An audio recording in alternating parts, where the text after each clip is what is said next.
ప్రేమ కలిగిన నా ప్రియ పరలోకపు తండ్రి, పరిశుద్ధుడైన దేవా, నీకే వందనాలు, స్తుతులు, స్తోత్రాలు.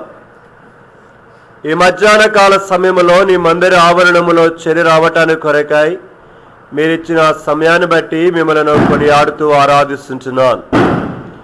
ప్రభువైన యేసయ్య, మీ ఉచితమైన నీ ప్రేమను బట్టి మరొకసారి మిమ్మల్ని కొనియాడుతుంటున్నాను. ప్రభు, ఈ జీవిత యాత్ర ప్రభా పరిమితము కలిగినది, ప్రభ మించజాలని ఆయుష్పరిమాణము కలిగినది. అట్టి ప్రభ ఈ జీవిత యాత్రను మీరు ప్రభ ఇంకా మరొక దినమును నా చేతిలో పొడిగించారు. నీకే వందనాలు, స్తుతులు, స్తోత్రాలు. మీ యొక్క ఇచ్చిన ఈ చక్కని అవకాశాన్ని, సమయాన్ని, నా జీవితంలో ఆయుష్ను సరైన విధముగా ఉపయోగించుకునే బుద్ధి జ్ఞానమును నాకు దయచేయండి. ప్రభదేవాన్ని చిత్తానుసారముగా ప్రవర్తించడానికి, నేను ఎల్లప్పుడూ నీ దిక్కునకై నీ ఆత్మను ఎత్తుకొనడానికి, నేను ఎల్లప్పుడూ కూడా ప్రభు ఆలాదగా బ్రతకడానికి నాకు నేర్పించి నా చేపట్టుకొని నడిపించండి.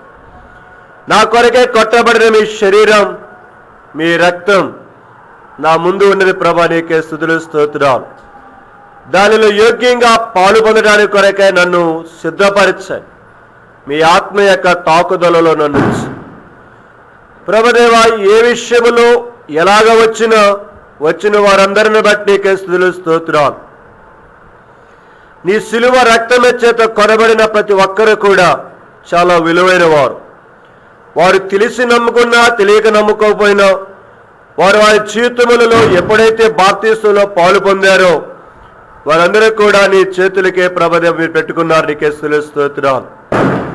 మరి ఎవరమైతే మీరు ఇచ్చిన రక్షణ ఆనందాన్ని సరైన విధముగా ప్రభు ఉపయోగించుకోలేక, ఆ రక్షణలో ఆనందించలేక మరి వేదన చెందుతూ ఉన్నారో, దుఃఖములో ఉన్నారో, అట్టి వారి కొరకును కూడా ప్రార్థన చేసుకుంటున్నా. దయగల ప్రభువా, నీకే వందనములు, స్తుతులు, స్తోత్రాలు. ఈ చక్కని సమయమును బట్టి మరోసారి నీ చేతులకు అప్పగించుకుంటూ చేరి వచ్చిన మమ్మల్ని అందరినీ, యవనస్తుల పిల్లలను కానీ, మధ్య వయస్కులను కానీ, వృద్ధులను కానీ, వివాహం చేసుకున్న వారిని కానీ, చేసుకోవలసిన వారిని కానీ, ప్రభా బాధలలో ఉన్న వారిని కానీ, సంతోషకరమైన స్థితిలో ఉన్న ప్రతి ఒక్కరిని కూడా మీరే దర్శిస్తూ రావాల్సిందిగా ప్రార్థన చేసుకుంటూ, మరొకసారి నీ కృపగల కరమలకు మమ్మల్ని అందరూ కూడా అప్పగించుకుంటూ, యెషయా గ్రంథం 55వ అధ్యాయం 10వ వచనం 11వ వచనం ప్రకారముగా మీరు మమ్మల్ని అందరూ కూడా నీ వాక్యమనే వర్షము క్రింద మంచు కింద తడపవలసిందిగా ప్రార్థిస్తూ, నా ప్రభును నా రక్షకుడునైన యేసుక్రీస్తు ప్రభు వారి యొక్క శక్తిగల ఔన్నత్య నామమున వందనములు చెల్లించి ప్రార్థిస్తున్నాను తండ్రి, ఆమేన్.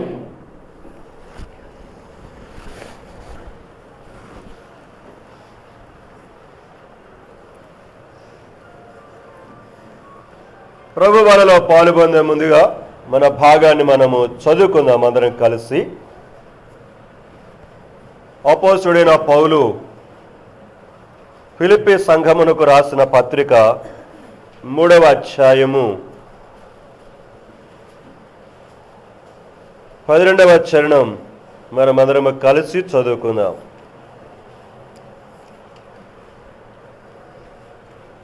ఇదివరకే నేను గెలిచితిన నాయనను, ఇదివరకే సంపూర్ణ సిద్ధి పొందితిన నాయనను నేను అనుకొనటలేదు గాని, నేను దేని నిమిత్తము క్రీస్తు యేసు చేత పట్టబడితునో దానిని పట్టుకొనవలనని పరిగెత్తుచున్నాను. దేవుడు ఈ పరిశుద్ధ లేఖన భాగములను మనందరి కొరకై ఆశీర్వదించి తన మాటలను మనకు పంచి ఇచ్చునుగాక. నేను ఒక అతను చెప్తున్న మాటలు వింటున్నప్పుడు అందులో ఒక మాట నన్ను బాగా దర్శించింది ఈరోజే ఉదయం పూట. అది చాలా చిన్న మాట. ఒక వ్యక్తి తన జీవితంలో ఎదగాలి అంటే, బాగుపడాలి అంటే, జీవితంలో సక్సెస్ అనేటువంటిది తన జీవితంలో కలిగి ఉండాలనుకుంటే, అది యవనస్తులైనా, లేకపోతే వృద్ధులైనా, వివాహమైన వారైనా, వివాహము కాని వారైనా, చదువుకున్న వారైనా, చదువు లేని వారైనా, ఇక్కడ కూర్చున్న మనమందరమును కూడా 4 పదాలు. నేను, నాది. మొదటిది కనుక రెండు పదాల కలయిక, నేను, నాది. రెండవది జంట, నీది, నీవు. ఈ 4 పదాలు ఎప్పుడు పలికేవే మనం.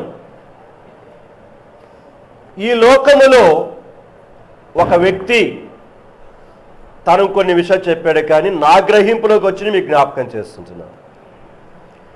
ఈ లోకములో పుట్టిన ప్రతి ఒక్క మనుష్యుడు, వాళ్ళు స్త్రీలు కానీ పురుషులు కానీ, ఈ 4 పదాలతో నింపబడిన ఇవి ఎవరి జీవితంలో అయితే ఉంటాయో జ్ఞాపకం చేసుకోండి. ఈ 4 పదాలు, నేను, నాది, నీవు, నీది. ఈ యొక్క ఆలోచనతోటి ఒక వ్యక్తి పుట్టిన నాటి నుంచి, లేకపోతే తన స్పృహ వచ్చిన నాటి నుంచి చనిపోయేంత వరకు జీవిస్తూ బ్రతుకుతాడో లేకపోతే ఆ వ్యక్తి తన జీవితంలో ఏమాత్రమే కానీ ప్రయోజకుడిగా జీవించజాలడు. తన జీవితంలో ఈ లోకములో జంతువులాగా జీవిస్తాడే కానీ జీవితానికి అర్థము లేకుండా జీవించి చస్తాడు. నేను, నాది, నీవు, నీది. ఈ కాన్సెప్ట్ మరి ముఖ్యంగా రక్షించబడిన మనకు ఇది వర్తించకూడదు. మన జీవితంలో ఆ యొక్క స్వభావమే కానీ మనలో కానీ కొనసాగుతూ ఉన్నంత కాలం దేవుడు మనలను కోరుకున్న విధానములోనికి ఎన్నడూ ఎరగలేము, ఎరగజాలము కూడా. ఈ 4 పదాలు దేన్ని చూపిస్తున్నాయో తెలుసా? స్వార్థాన్ని చూపిస్తుంటాయి, స్వయాన్నే చూపిస్తాయి. అది నీది, అది నువ్వు, అంతే. ఇది నేను, నాది, కాబట్టి నువ్వే, నేను నేనే. ఇలాగ అనుకున్నంత కాలం ఏ వ్యక్తి కూడా ప్రయోజకుడు కాలేడు. మరి ముఖ్యంగా క్రీస్తు శిలువ రక్తము చేత కొనబడిన వారమైన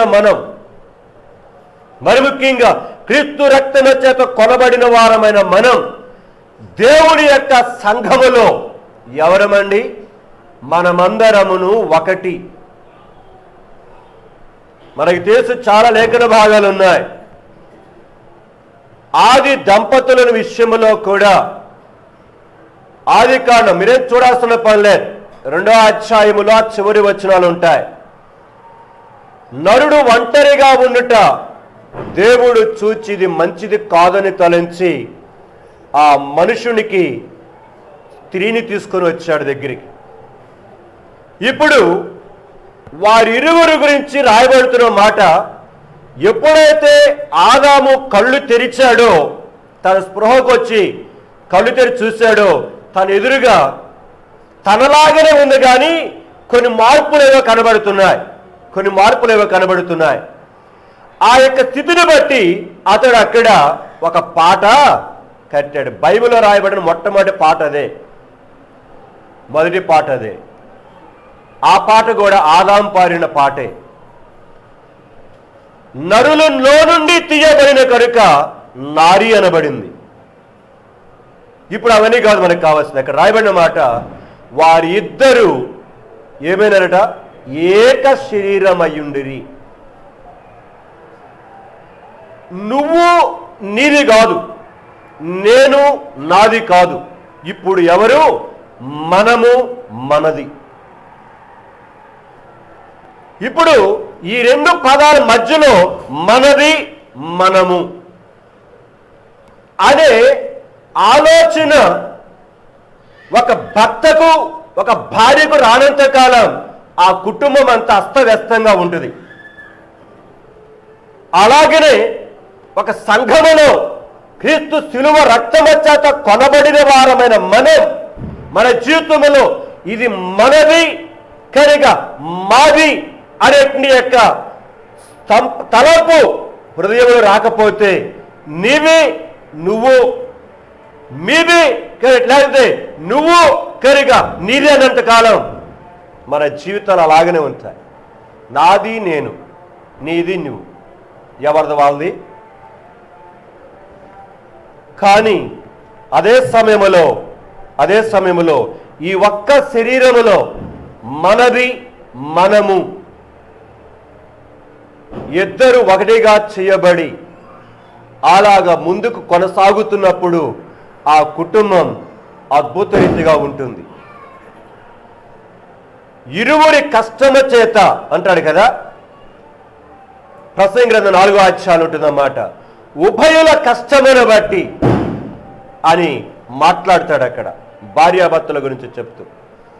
ప్రియమైనవారా, ఈ యొక్క మాటలు మన జీవితంలో ఒక్కసారి క్రీస్తు శిలువ రక్తము చేత కొనబడినట్టు యొక్క నీవు కానీ నేను కానీ ఇంకా ఇది మనది మనము అనేటి యొక్క స్థితిలోకి నువ్వు రాకపోతే నీవు క్రీస్తు యొక్క సంబంధివి కాదు అని నీకు 100% జ్ఞాపకం చేస్తుంటున్నాను.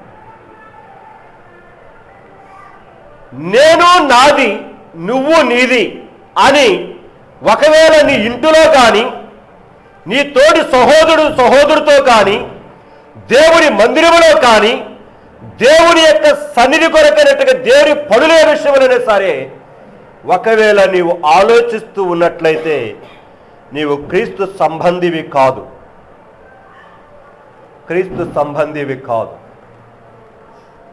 ఎందుకు అంటే ఆయన సైతమే ఆ పరలోకమును విడిచిపెట్టి మనలో ఒకని వంటివాడు అయ్యాడు. నువ్వు దేన్ని చూసుకొని విర్రవీగుతున్నావు? ఆయనే తన జీవితంలో ఆయన మనలో ఒకని వంటి వాడయ్యాడు. ఆయనే మనలో ఒకని వంటి వాడైతే మరి నీకేం పట్టింది దెయ్యం? నాకేం పట్టింది దెయ్యం? నీది నువ్వు చూసుకో, నాది నేను చూసుకుంటా. ప్రియమైన వాళ్ళరా, మన ఆత్మీయ జీవితాన్ని ఒక్కసారి విమర్శించుకొని పరిశీలన చేసుకుందాం. ఉండవలసిన సందర్భాలలో ఉండాలి, అది కూడా ఉంది. ఎందుకంటే నీ ఆత్మీయ జీవితము నీదే. నీ ఆత్మీయ జీవితాన్ని గురించి నువ్వేం చేయాలి? లెక్క చెప్పాలి. గలతీ 6:4 చదవండి. గలతీ 6:4. ప్రతి వాడును ఇక్కడ చెప్తున్నాడు. ప్రతి వాడు అంటే ఎవరికి వాళ్ళు. ఇక్కడ గుంపు ఉంది, అయితే గుంపును మొత్తాన్ని చెప్పట్లేదు. ప్రతి వాడు ఎవరికి వాడు. అర్థమయ్యా? గమనించాలి. ప్రతి వాడును తాను చేయు పనిని ఏం చేసుకోవాలి? పరీక్షించుకోవాలి. ఇక్కడ గుంపు ఉంది, మనము కనుక మనది. ఈ యొక్క దీనిలో మళ్ళీ అక్కడ చెప్తున్నాడు ప్రతి వాడు అంటే మనది మనము అనే దాంట్లో ఉన్న ప్రతి వాడు తనను గురించి తానేం చేసుకోవాలి? పరీక్షించుకోవాలి. ఇది మళ్ళీ వ్యక్తిగత. మళ్ళీ గుంపులోనే ఉన్న మనది మనమే. అయితే అదే సమయంలో నీ ప్రత్యేకత నా ప్రత్యేకత ఎవడికి వాడు ఏం చేయాలట? పరీక్షించుకోవాలి. సో దేవుని సన్నిధానములో ఈ 4 పదాలు ఎప్పుడు కూడా మీ మనసులో పెట్టుకోండి. నేను ఏ పని చేస్తున్నా, ఎక్కడికి వెళుతున్నా, ఏ ఉద్దేశంతో వెళుతున్నాను, నాది కనుక నేను, నా పొట్ట, నా శరీరం, ఇంతేనా? లేకపోతే నువ్వు కనుక నీది. ఈ దృక్పథముతో ఒకవేళ కొనసాగుతున్నట్లయితే ఆత్మీయ జీవితంలో నువ్వెన్నడూ పైకి రాలేవు, దేవుడు నిన్ను నన్ను కూడా కోరుకున్నట్టు యొక్క ఆ ఉన్నతమైన అంతస్తులోనికి మనము రాలేము కాక రాలేము. సో దీని విషయములో మనముగా ఎప్పటికప్పుడు పరీక్షించుకొని దేవుని యొక్క హస్తములలో మన జీవితాలను పెట్టుకోవడానికి కొరకే ప్రయత్నం చేయి. కనీసం ఎప్పుడు చూసినా నేను నాది అనే గొడవలో ఉండబాకు. ఇది నాది కాదు, మనది, మనము అని జ్ఞాపకం చేసుకో. ఎందుకు? ప్రపంచంలో నువ్వు ఒక్కదానివే బతకవు, ప్రపంచంలో నువ్వు ఒక్కడవే బతకవు.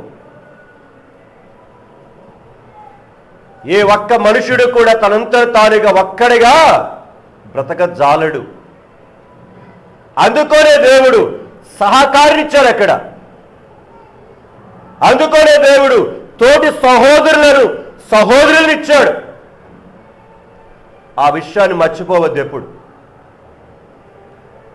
సో ఎప్పుడైనా సరే నీది నువ్వు అంటూ, నాది నేను అనుకుంటూ విర్రవీగుతూ ఉంటే, గర్విస్తూ ఉంటే, అతిశయిస్తూ ఉంటే, అహంభావతుడు కళ్ళు నెత్తికి వస్తే జాగ్రత్త పట్టాను కొరకే భయం కలిగి ఈ దినము నుంచి జాగ్రత్తగా ఉందాం.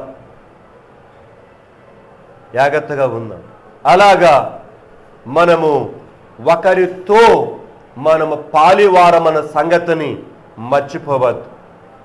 ఆ పదాలు వాడుతున్నప్పుడు నేను మరొకరితో సహవాసిన సంగతిని మర్చిపోవద్దు. ఇవి మన మనసులో పెట్టుకొని జాగ్రత్తగా మనం ఉండడానికి ప్రయత్నం చేద్దాం. సో ఇప్పుడు రెండో భాగంగా మన భాగంలోకి వెళ్ళిపోదాం. ఇక్కడ నేను దేని నిమిత్తమై క్రీస్తు యేసు చేత పట్టబడ్డానో దానిని పట్టుకోవటానికి నేను పరిగెడుతున్నాను. ప్రియమైన వారరా, అపోస్తలుడైన పౌలు తన యొక్క గురి, తన యొక్క లక్ష్యం, తనకున్నట్టు ఏమేంటిదో స్పష్టంగా తనకు తెలుసు. అందుకనే దాని కొరకే తాను పరిగెడుతున్నాడు. కష్టమైన, నష్టమైన, బాధ అయినా, శోధనైనా, అవమానమైన, నిందైన, వస్త్రహీనతైన, ఉన్నవైనా రాబోవునవైనా మరి ఏవైనప్పటికీ కూడా అవి ఏవి కూడా తనను పడద్రోసి తనను వెనక్కి లాక్కొని పోకుండా ఉండటానికి కొరకాయ తన మట్టుకు తాను ఆ విధముగా ముందుకేమవుతున్నాడు? ముందుకు పరిగెడుతూ ఉన్నాడు. ప్రేమైన వారరా, దేవుని సన్నిధానములో మన జీవిత యాత్రలో కూడా మనము ముందుకే పరిగెడుతున్నామా, లేకపోతే ఆగిపోయామా, లేకపోతే వెనక్కి వెళుతున్నామా, లేకపోతే పడిపోయి ఉన్నామో, ఎలాగున్నామో చూసుకోవాల్సిన బాధ్యత ప్రతి ఒక్కరిది. అయితే పరిగెడుతున్న నీవు నేను, మన ప్రక్కన వారు, మన ఇంటి వారు, మన తోటి వారు మనలను చూసి వారు కూడా పరిగెత్తే విధముగా మన జీవితాలు ఎల్లప్పుడూ కట్టుకోవటానికి కొరకై శ్రద్ధ వహించవలసిన బాధ్యత మన మీద ఉంది. ఎందుకు అంటే క్రీస్తు యేసు చేత రక్షించబడిన మనలందరిని కూడా, ప్రతి ఒక్కరిని కూడా మన చుట్టూ ఉన్న వారందరూ ఏం చేస్తుంటారండి? చూస్తూ ఉంటారు, కింద నుంచి పైదాకా. వీడెక్కడికి పోతున్నాడు, వీడేం మాట్లాడుతున్నాడు, ఎక్కడ కూర్చుంటున్నాడు, ఎవరితో సంభాషిస్తున్నాడు, ఏమి చేస్తున్నాడు, ఏమి చూస్తున్నాడు, ఏమి వింటున్నాడు, ఎలాగ ప్రవర్తిస్తున్నాడు, అన్నీ నీ మీద నిఘా కన్నులు ఉంటాయి, నిఘా కెమెరాలు ఉంటాయి. సో మన జీవితంలో కనబడే ఆ ఒక్క బలహీనత ఏదైనా ఉంటే దానిని తీసుకుంటారు, నిన్ను ఫాలో అయ్యేవారు. చూసావా ఆ అక్క, చూసావా ఆ అన్న, మిగతా నీలో ఉన్నట్టు యొక్క మంచి వాటిని చూడరు. అర్థమవుతుందా? మీలోని మిగతా మంచి వాటిని చూడరు. వాళ్ళ కనబడుతున్న నీలో ఉన్న బలహీనత ఉన్నే దాన్నే చూస్తారు. మీకు చెప్పాను ఇంతకుముందు స్టోరీ. ఒక టీచర్ ఒక అద్భుతమైన పరీక్ష పెట్టింది. పిల్లలందరూ కూడా బాగా ప్రిపేర్ అయ్యి వచ్చారు ఏం పెడుతుందో పరీక్ష అని.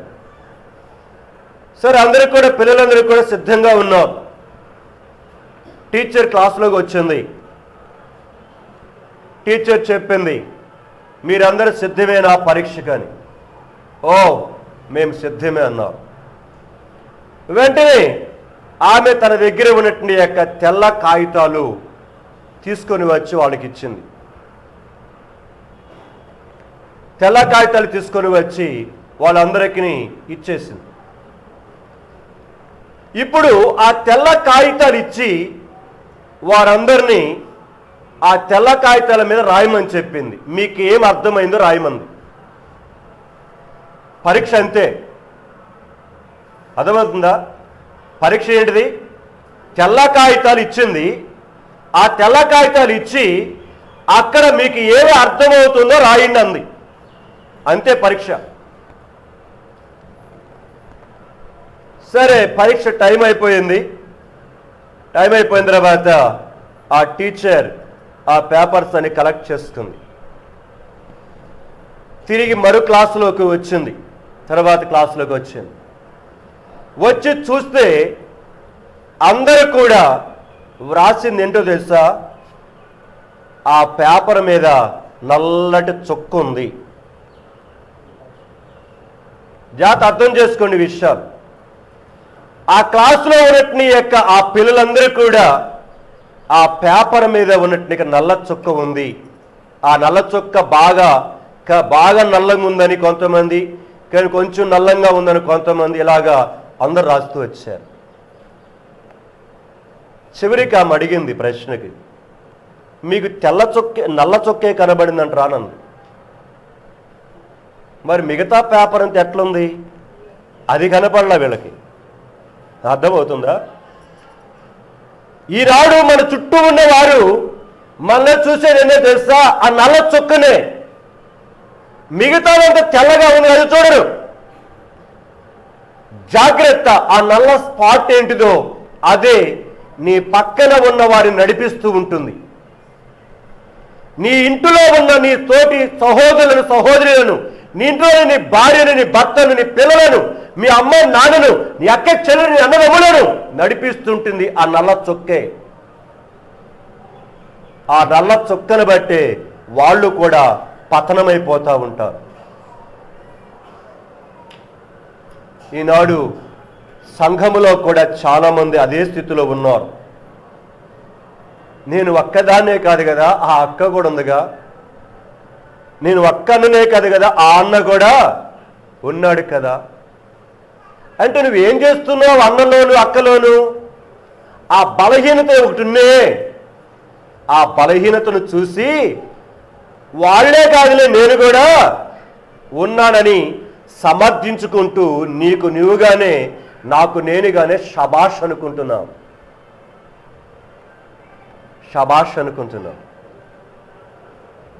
అందుకనే ఆత్మీయంగా మన జీవితంలో ఎదగలేకపోవటానికి గల కారణములో లేదు కారణం. అదొక కారణం. ఆ అన్న వారానికి ఒకసారి బల్ల పారిపోతున్నాడుగా వచ్చి, నేను కూడా ఏమైంది? పాలు. ఆ అక్క వారానికి ఒకసారి వచ్చి కనుక ఎప్పుడో 12 గంటలకు వచ్చి బల్ల పారిపోయిందిగా, నేను కూడా బలలో. ఏం తప్పు? ఆ అక్క టీవీ సీరియల్ చూస్తా ఉందిగా, నేను కూడా సీరియల్ చూస్తా, తప్పేముంది? ప్రేమైన వాళ్ళరా, జ్ఞాపకం చేసుకో. ఇక్కడ రాశాను ఒక వచనం పైన, దేవుని కోసం బ్రతికే బ్రతుకు మీ అయ్యగారి కోసం కాదు, మీ అబ్బాయి కోసం కాదు, మీ అమ్మగారి కోసం కాదు, మీ టీచర్ కోసం కాదు. దేవుని కోసం బ్రతికే బ్రతుకు అనేది నీవి లోకంలో నుంచి విడిచిపెట్టి వెళ్ళిపోయిన నీ రాబో తరాలకు నీ రావు నీ బిడ్డలకు శాశ్వతమైన వారసత్వాన్ని మిగిల్చేది వెళుతుంది. దేవుని కోసం బ్రతికే బ్రతుకు. ప్రభు చిత్తమైతే వారానికి ఒకసారి ఒకటి కనుక రాస్తూ ఉంచండి. అక్కడ మీరు దాన్ని చూసుకుంటా ఉండండి. రాసుకుంటారో మీరు జ్ఞాపకం చేసుకుని మీ ఇష్టం అనుకోండి. నా ప్రేరేపణ, దేవుడు నాకు ఇచ్చిన కొద్ది నేను రాస్తూ ఉంచాను. సో ప్రియమైన దేనికోసం బతుకుతున్నావు? నీ పొట్ట కోసమేనా బతుకుతుంది? నీ కడుపు కోసమేనా? నీ కడుపునిచ్చిన వాడు ఎవరైనా? నీకు కడుపునిచ్చింది ఎవరితో నీ జీవితంలో? ప్రశ్నిస్తే దేవుడు ఎక్కడ పెట్టుకుంటావు తలకాయ? నీవు దేని కోసం జీవిస్తున్నావు? నేను ఒకటే చెప్తున్నాను, చదువుకునేవారైనా, పని చేసుకునేవారైనా, ఉద్యోగం చేసుకునేవారైనా కేవలం ఉద్యోగం కోసమే బతకవాకండి, కేవలం చదువు కోసమే బతకవాకండి, కేవలం కడుపు కోసమే బతకవాకండి. కనుక ఈ లోకములో నువ్వు చేస్తున్న ఉద్యోగములో, నువ్వు చదువుతున్న చదువులో, నువ్వు పనిచేస్తున్న పనులు దేవుని కోసమేమైనా జీవిస్తున్నావా అక్కడ?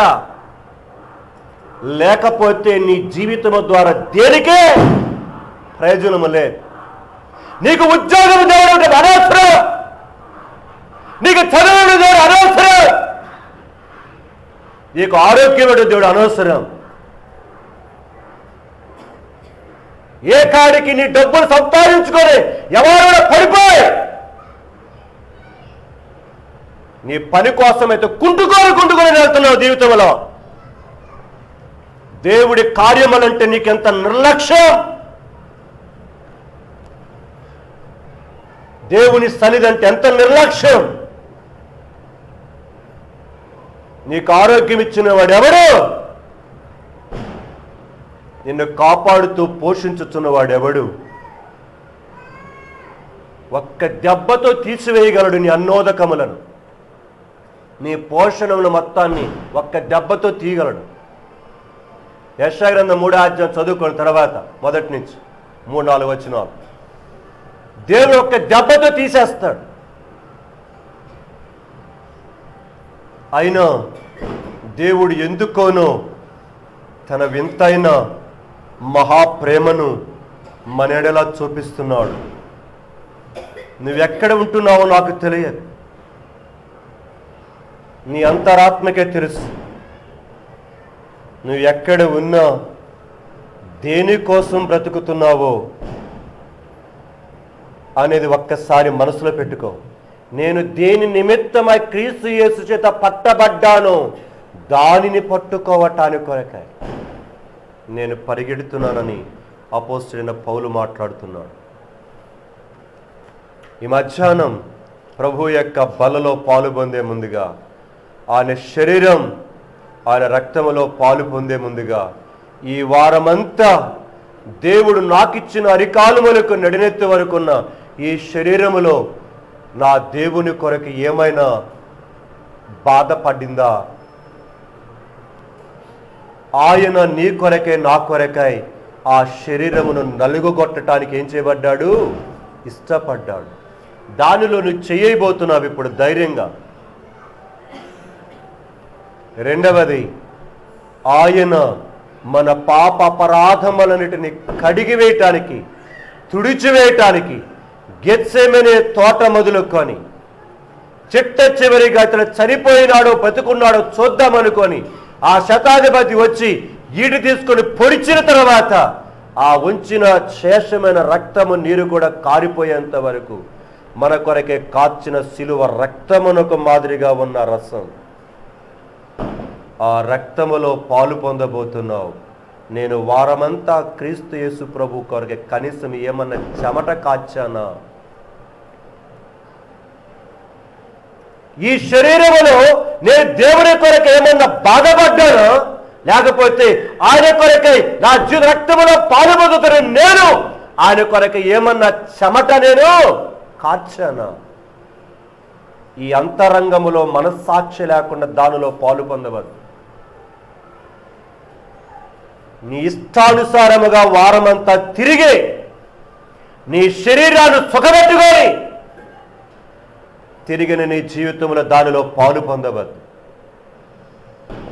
ఎవడు అయోగ్యముగా దానిలో పాలు పొందునని మాట రాయబడింది అక్కడ.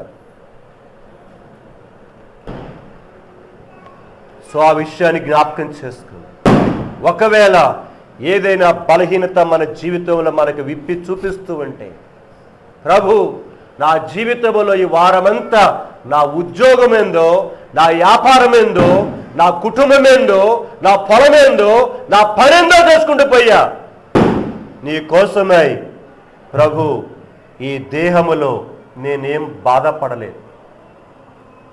ప్రభు ఈ వారములో నీ కొరకు నేనేమి చెమట ఓడ్చలేదు. నీ దగ్గరకు వచ్చి నేను హృదయపూర్తిగా నీ దగ్గరకు వచ్చి నా 2 చేతులు చాచి నమస్కరించి నీ దగ్గరికి వచ్చాను. లోకాసువార్త 18వ అధ్యాయంలో వాడికి వలె వాడు ఆకాశము తట్టు కన్నులెత్తుడే కానీ నేను ధైర్యం చాలక, దేవాలయ యొక్క లోపలికి రావటానికి కూడా ధైర్యం లేక వాడు వెలుపట నిలబడి రొమ్ము కొట్టుకొనుచు, దేవా పాపినైన నన్ను కనికరించు. నిజమైన పశ్చాత్తాపము కలిగిన వాడు చేసే ప్రార్థనది. లేకపోతే అక్కడికి ఇంకొకడు వచ్చాడు, వాడు చేసిన ప్రార్థనలాగా ఉంటుంది నీది. నేను అక్క కంటే బెటర్, ఈ అన్న కంటే బెటర్, వాళ్ళకంటే చాలా బెస్ట్, నా అంతట నీతిమంతుడు ఎవడు లేడనుకొని నిన్ను నీవు కానీ నన్ను నేనే కానీ మోసము చేసుకుంటాం.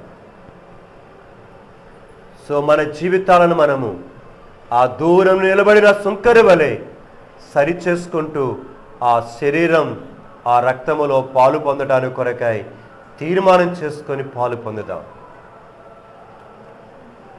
మన జీవిత యాత్రలో మనం ఎలాగెళ్తున్నామో చూసుకుందాం. సో ఇప్పుడు ఆ మాటను ఆధారం చేసుకొని 2వ కొరింథీ 6వ అధ్యాయం 1వ చరణములో మనం ఉన్నాం. మీరేం తీయాల్సిన పని లేదు, నేను తీయమన్నప్పుడు తీయండి బైబిల్, వినండి మీరు. సో ప్రియమైన వారరా, అక్కడ తీసుకున్నాం. కొరింథీ సంఘముతో అపోస్తలుడైన పౌలు మాట్లాడుతున్నాడు. దేవుడు మీకు ఇచ్చిన కృప ఎలా వ్యర్థమై పోవలెను? దేవుడు మీకు ఇచ్చిన కృప ఎలా వ్యర్థమైపోవలెను అని ప్రశ్నిస్తూ కొరింథీ సంఘాన్ని అడుగుతూ ఉన్నాడు. ఆ కృప ఏంటిది? 1 కొరింథీ 1వ అధ్యాయం 4 నుంచి 5 వరకు 7 వరకు చూసాం. అక్కడ 2 విషయాలు ఉన్నాయి. సమస్త విధములైన జ్ఞానములోను సమస్త విధములైన ఉపదేశములోను మీరు ఐశ్వర్యవంతులైతిరి. ఆ రెండిట్లో ఒకటి తీసుకున్నాం. సమస్తమైన ఉపదేశములో మీరు ఐశ్వర్యవంతులైతిరి. అది దేవుడు వారికిచ్చిన కృప. కృప ద్వారానే దేవుడు వారికి దాన్ని ఏం చేశాడు? ఇచ్చాడు. అది వారి యొక్క తెలివితేటలు కాదు, వారి యొక్క యోగ్యత కాదు. దేవుడే కృప ద్వారా వారికి ఆ సంఘములో ఉన్న ఆ విశ్వాసులకు సమస్త విధములైన ఉపదేశమును అనుగ్రహించాడు దేవుడు. ఆ సమస్తమైన ఉపదేశములలో మనం అక్కడ నుంచి ధ్యానం చేసుకుంటూ మనము కీర్తన 119లో ఉన్నాం. చివరిగా అక్కడ 3వ దాంట్లో మనం ఉన్నాం, 104వ చరణములో. మీరే తీయాల్సిన పని లేదు, నేను చెప్తున్నా వినండి. అక్కడ ఉన్నాం. అక్కడి నుంచి తిరుక్కుంటూ మనము ఓబాద్య గ్రంథం 3వ వచనంలో ఉన్నాం. ఓబాద్య గ్రంథములో నుంచి యెషయా గ్రంథం 49:14లో ఉన్నాం. అక్కడి నుంచి ప్రస్తుతం మనం న్యాయాధిపతుల గ్రంథం 3వ అధ్యాయంలో వచ్చాం. ఇప్పుడు దేని న్యాయాధిపతులు 3.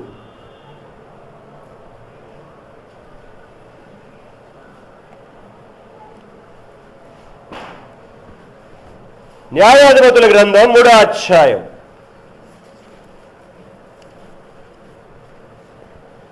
సియోను కుమార్ అనుకుంటా ఉన్నది యెషయా గ్రంథం 49:14లో దేవుడు నన్ను మరిచిపోయాడు అనుకుంటుంది.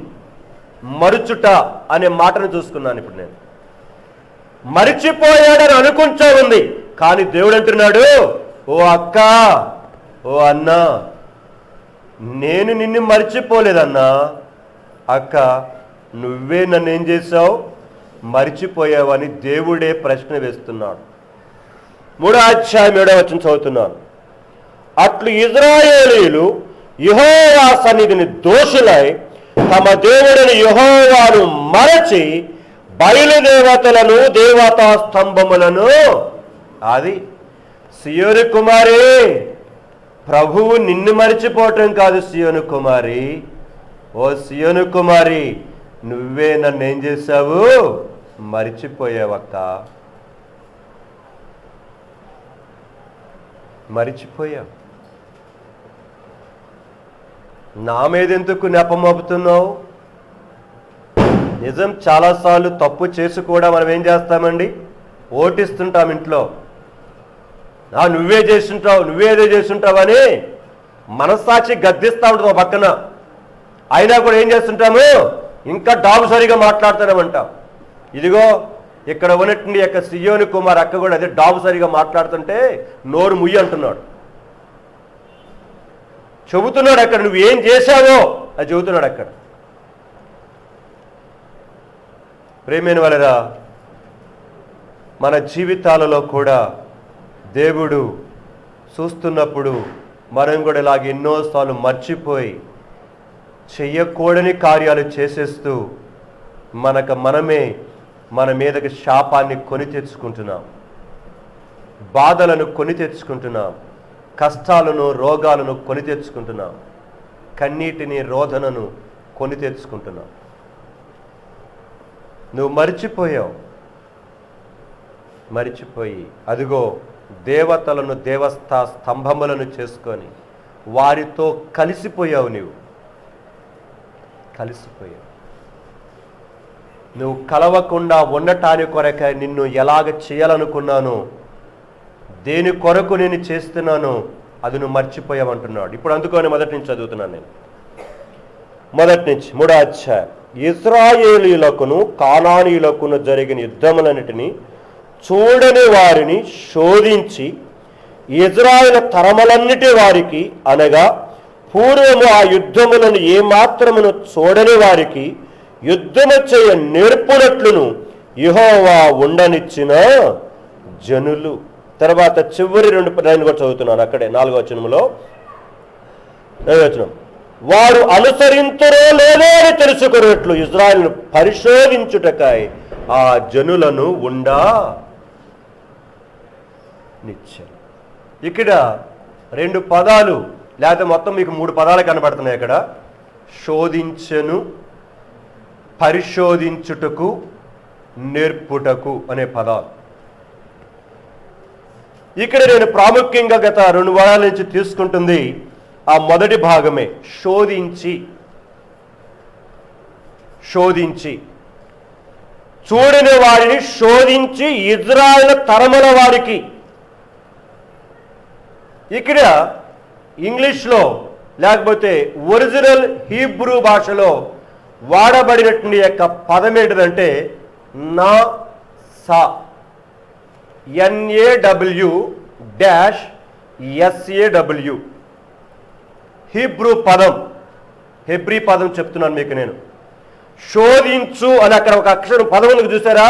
ఆ శోధించి అనే పదము దగ్గర వాడబడిన ఈ బైబిల్ గ్రంథం ప్రపంచంలో ఇంగ్లీష్లో రాయబడిన, తమిళలో రాయబడిన, తెలుగులో రాయబడిన, ఏది రాయబడినా మొట్టమొదటిగా రాయబడిన గ్రంథం భాష ఏంటంటే హెబ్రూ భాష.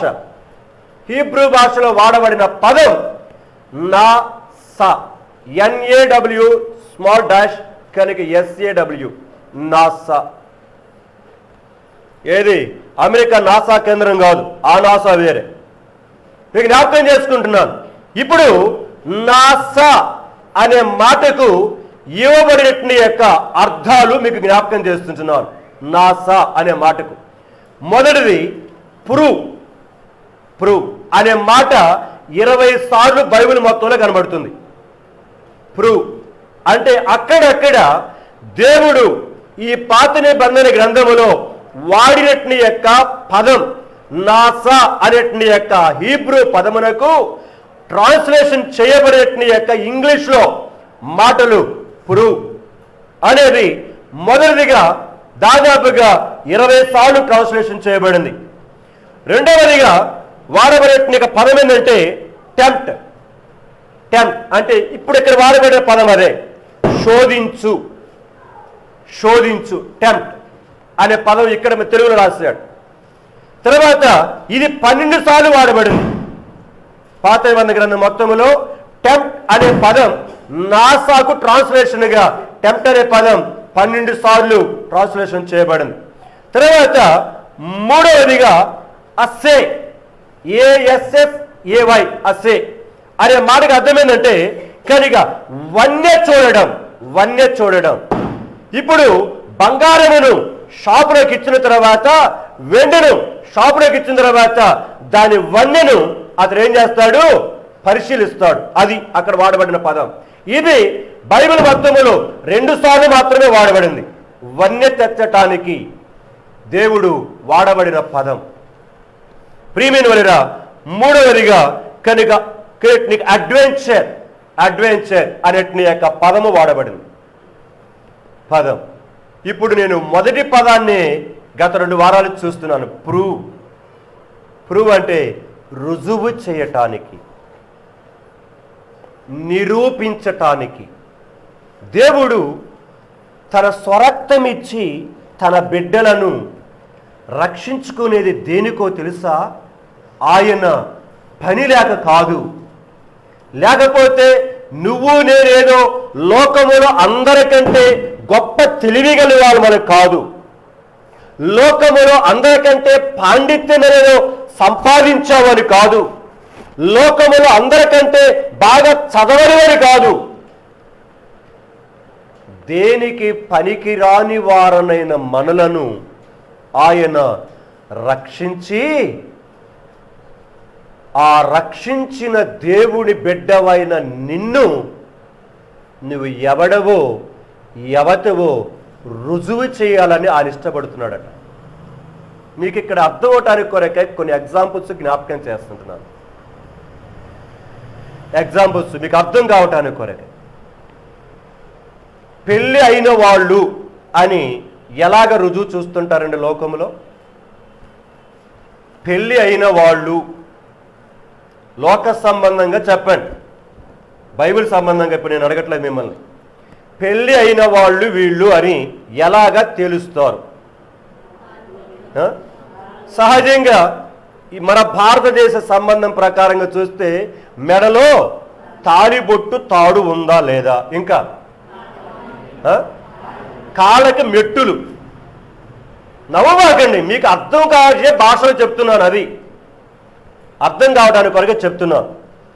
ఇంకా ఇలాగా కొన్ని రుజువులు ఉన్నాయి. నెక్స్ట్, ఈ అబ్బాయి లేకపోతే ఈ అమ్మాయి డాక్టర్ చదివింది లేకపోతే చదివాడని ఎలాగ రుజువు? డాక్టర్ చదివారు అని, డాక్టర్ కోచ్ చదివారు, రుజువు ఎలాగా? చెప్తున్నారు ఏంటి రుజువేంది? సర్టిఫికెట్. ఇంకా మెడలో స్టెతోస్కోప్ ఉంటుంది. డాక్టర్లకి ఏముంటుంది? ఆ మెడలో స్టెతోస్కోప్ ఉంటుంది. అంతేకాదు, నీవు దగ్గరికి వస్తే ఆ స్టెతోస్కోప్తో చూసి బిల్లు రాసిస్తుంది. అర్థమవుతుందా? అంతేకాదు, అవసరమైతే నేను ఆపరేషన్ థియేటర్లో తీసుకుని నీ పొట్ట పోతుంది. అంటే డాక్టర్ అమ్మ అయిందని, డాక్టర్ అయినాడని దానికి రుజువు. అది రుజువు. ఇప్పుడు డాక్టర్ అమ్మ అయిందని, డాక్టర్ అయినాడు రుజువు అంటే అక్కడ అవి చేయకపోతే డాక్టర్ అమ్మ చదివి ఏ సుఖం, ఏ ప్రయోజనం లేదు, ప్రయోజనం లేదు. అలాగనే యవనస్తులు లేకపోతే కన్యక అని ఎలాగ రుజువు చేస్తారు? బైబిల్లో కూడా కొన్ని కోర్స్ ఉన్నాయి.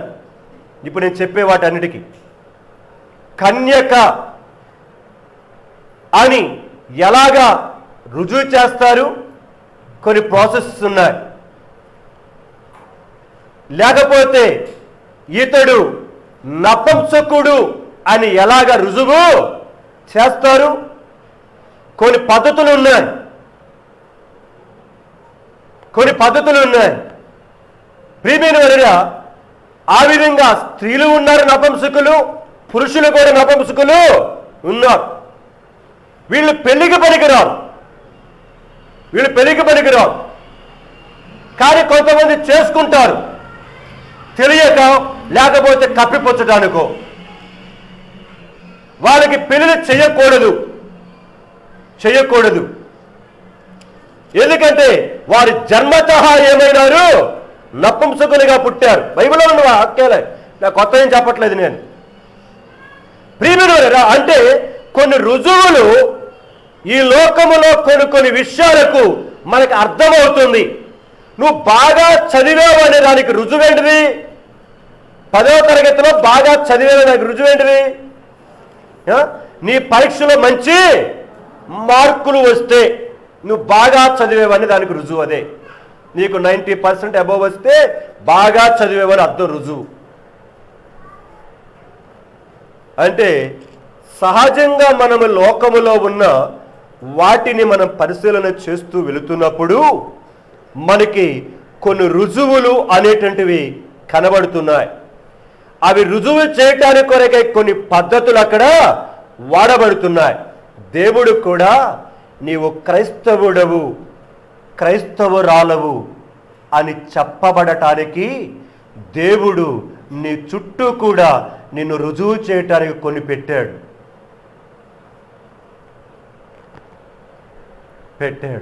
ఇక్కడ జరిగింది అదే. దేవుడు వారిని శోధించి అనే మాట రాయబడింది అక్కడ. కనుక అది తర్వాత చూస్తున్నాం మనం. మొదటిగా ప్రూవ్ అనే మాట రుజువు చేయబడుతుంది. అంటే దేవుడు నిన్ను నీ కాలేజీలో, మీ ఆఫీసులో, నీ పొలంలో, నీ బజారులో, నీ బంధువుల మధ్య, నీ రక్త సంబంధుల మధ్య, నిన్ను తిట్టి ఆడిపోసుకున్న వారి మధ్య నువ్వెవరవో రుజువు చేయడానికి దేవుడు నిన్ను పెట్టాడు అక్కడ. నీవు నా బిడ్డవు అని ఆయన నిన్ను రుజువు చేసుకోవాలని కోరుతున్నాడు, రుజువుపరచుకోవాలని కోరుతున్నాడు. నీ బిడ్డ ఒకవేళ పెళ్లి చేసేటప్పుడు ఒకవేళ నీ యొక్క ఎదురుగా అమ్మాయి ఇచ్చేవాళ్ళు మీ అబ్బాయి అసలు మగవాడే కాదన్నారు అనుకో, జాగ్రత్త వినండి మాట. మీ అబ్బాయి మగవాడే కాదు, మాకు అర్థమవుతుంది మాటలు అవన్నీ చూస్తా ఉంటే అంత ఆడంగిలలాగానే ఉన్నాడు, మా అమ్మాయిని ఏమన్నా అని వాళ్ళు అన్నారనుకో, నీకు ఎట్టుంటుంది ఇప్పుడు? మా అబ్బాయి మగవాడు కదా, చూపిస్తా పదంటాడు. ఎందుకు వచ్చింది ఇప్పుడు రోషం? చెప్పండి, నేను మీకు అర్థమనే చెప్పి ఈ భాషని వాడుతున్నాను. మీకు ఎందుకు వచ్చిన రోషం? నీ కొడుకు ఎవరో నీకు తెలుసు, నీ కొడుకు మగవాడో కాదో నీకు తెలుసు, వారికి తెలుసు.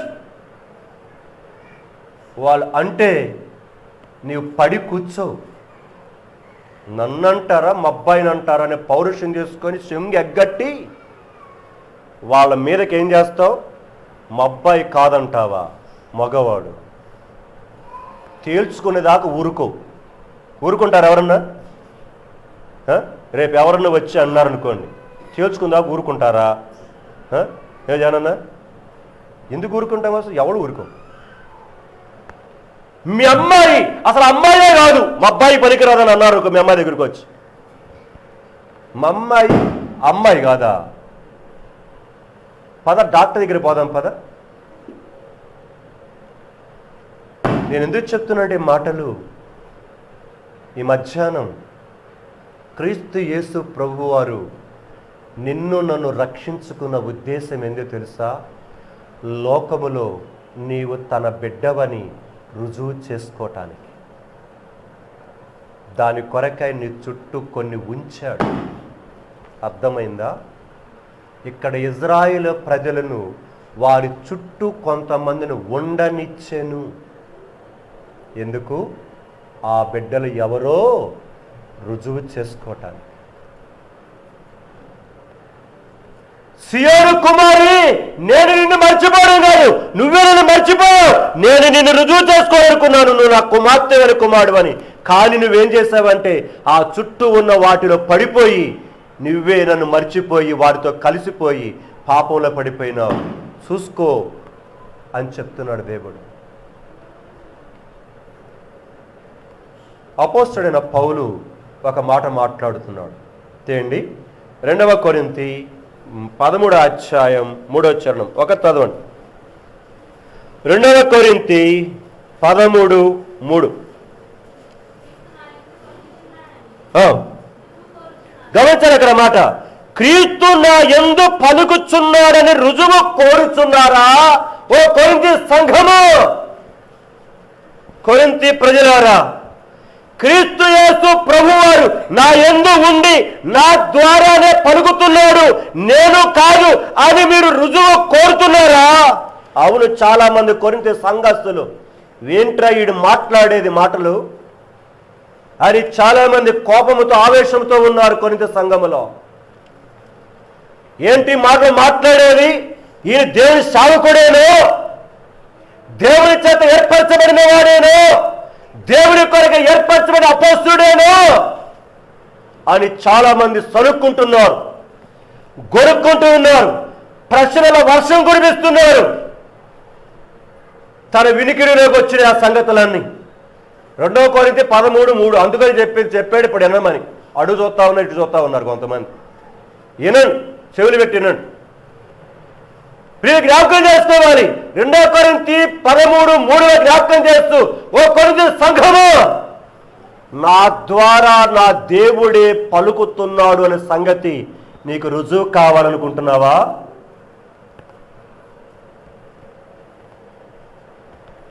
నిజం, చాలా మందికి రుజువులు కావాలి, కానీ నువ్వు రుజువు పంచుకోమంటే మాత్రం నీ వల్ల కాదు. అర్థమవుతుంది చెప్తున్న మాట. మనం చాలా మంది దగ్గరికి వెళ్ళి రుజువులు అడుగుతాం. నీ బతుకును రుజువు చేసుకోమంటే నాలుగు తల్లేసి కాళ్ళు ఎలగేసేసి కానీ సర్దిని పట్ట చూస్తూ ఉంటాం. సోద్యం పక్కన వాళ్ళ దగ్గరికి వెళ్ళి రుజువు చేయమని కోరుతాను. నీకెంత దమ్ము, నీకెంత ధైర్యం? ప్రియమైన వాళ్ళరా, దేవుని సన్నిధానములో అపోస్తలుడైన పౌలు ఛాలెంజ్గా మాట్లాడుతున్నాడు. నా ద్వారానే యేసుక్రీస్తు ప్రభు పలుకుతున్నాడని మీకు రుజువు కావాలా? నేను మాట్లాడేది నేను కాదనే సంగతి మీకు అర్థం కావాలా? దేవుని సంఘములో దేవుని బిడ్డలమైన మనం మన జీవితములను దేవుడు రుజువుపరచటానికి కొరకాయి నీ ఆఫీసులో, నీ కొలీగ్స్ మధ్య, నీ ఫ్రెండ్స్ మధ్య, నీ రిలేషన్ మధ్య, నీ చుట్టూ ఉన్న పరివారి మధ్యలో నిన్ను పెట్టాడు. ఆ పరిస్థితులు అందుకొనే నీవు ఎవడవో ఎవతవో నీవు రుజువు చేయబడాలి. దేవుని వైపు చూడు. పరిస్థితుల ప్రభావానికి లోనైపోయి ఇజ్రాయేలు ప్రజల వలె పాపము చేసి అవిధేయత చూపించి దేవుని మరిచిపోయి దౌర్భాగ్యులము కావద్దు. ఈ మధ్యాహ్నం దేవుడు మన విషయములు ఎంత నమ్మకం పెట్టుకున్నాడు తెలుసా? దేవుడు మన విషయంలో ఎంత నమ్మకం పెట్టుకున్నాడు తెలుసా? ఎంత ప్రగాఢమైన విశ్వాసాన్ని పెట్టుకున్నాడు తెలుసా? దానిని ఒమ్ము చేస్తున్నాం మనం. కొన్నిసార్లు కాలేజీలో కానీ స్కూల్స్లో కానీ టీచర్స్ అనే మాట ఈ మాట మాట్లాడుతుంటారు.